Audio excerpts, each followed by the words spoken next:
Welcome বন্ধুরা, রাত্রির চ্যানেলে তোমাদের সবাইকে স্বাগতম।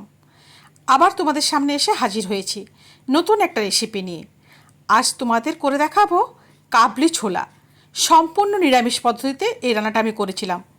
নিরামিষ হলেও এই রান্নাটা কিন্তু স্বাদে দুর্দান্ত হয়।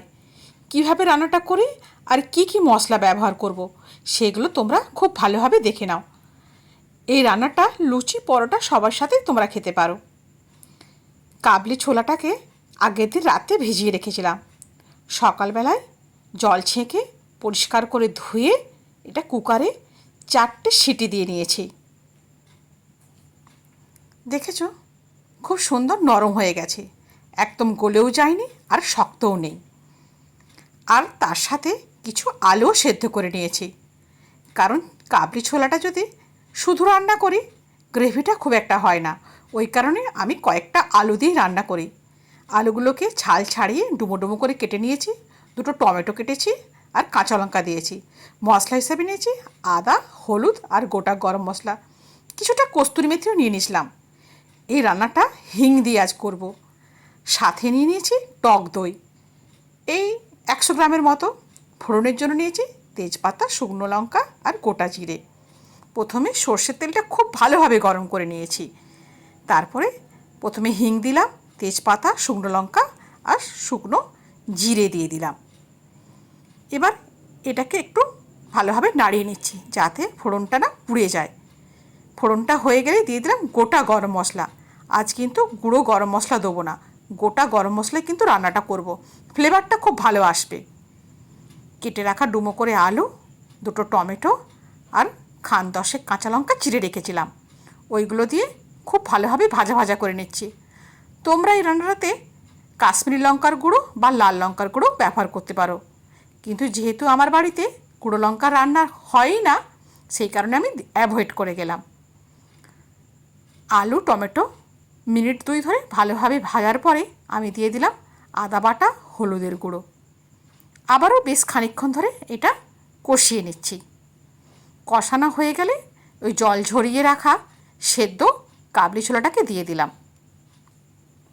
আবারও বেশ খানিকক্ষণ ধরে কষিয়ে নিচ্ছি। বন্ধুরা, যারা আমার চ্যানেলটাকে এখনও সাবস্ক্রাইব করেনি তারা প্লিজ সাবস্ক্রাইব করে নাও। কষানো হয়ে গিয়েছে, আমি এবারে মিনিট 5 জন্য চাপা দিয়ে রেখে দিয়েছিলাম। দেখেছো, বেশ খানিকটা জল বেরিয়ে এসছে। এবারে এই জলটাকে আমি পুরোপুরি শুকনো করে নেব নাড়াচাড়া করতে করতে। এভাবে আরও মিনিট 5 ধরে এই সমস্ত কিছুকে নাড়াচাড়া করে নিলাম, আর জলটাও প্রায় শুকিয়েই এসছে। এবারে দিয়ে দিলাম পরিমাণ মতো নুন। প্রথমে আমি অল্প নুন দিয়ে কাবলি ছোলাটাকে সেদ্ধ করেছিলাম। দিয়ে দিলাম 1 চামচ চিনি আর ফেটিয়ে রাখা টক দইটা। আবার সমস্ত কিছুকে খুব ভালোভাবে কষিয়ে নেব।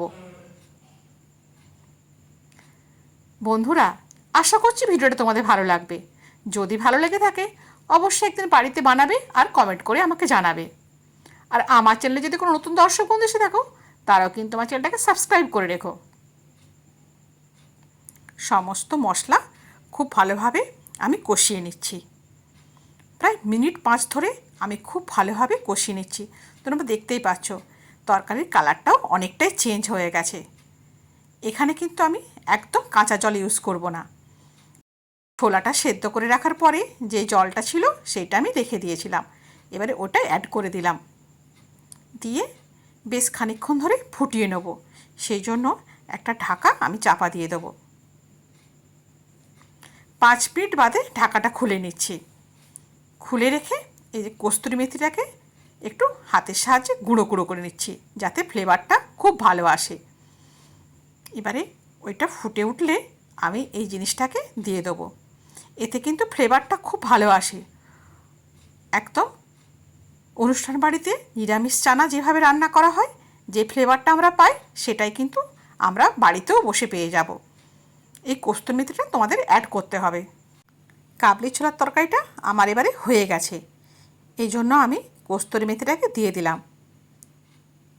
খুব সুন্দর ফ্লেভার আসে বন্ধুরা, অবশ্যই কিন্তু বাড়িতে একদিন বানাবে এই পদ্ধতিতে। যা যা মশলা দিলাম, হিং, কস্তুরি মেথি, এগুলো কিন্তু অ্যাড করলে কিন্তু পুরো অনুষ্ঠান বাড়ির চানার মতোই খেতে লাগবে। বন্ধুরা, এবারে গ্যাস বন্ধ করে দিলাম। এবার চাপা দিয়ে রেখে দেবো, যাতে এই কস্তুরি মেথির গন্ধটা পুরো চানাটা জুড়ে খুব ভালোভাবে ছড়িয়ে পড়ে। একটা পাত্রে ঢেলে নিলাম। বন্ধুরা, যদি ভালো লাগে অবশ্যই কিন্তু আমার চ্যানেলটাকে সাবস্ক্রাইব করে আমার পাশে থেকো। হ্যাঁ বন্ধু, আমাকে মনে রেখো। আজ তাহলে এই পর্যন্তই। আবার দেখা হবে নতুন কোনো রেসিপির সাথে তোমাদের সঙ্গে নিয়ে। সবাই ভালো থেকো আর সুস্থ থেকো। আর বেশি বেশি করে আমার ভিডিওগুলো দেখো, শেয়ার করো আর কমেন্ট করো। ধন্যবাদ।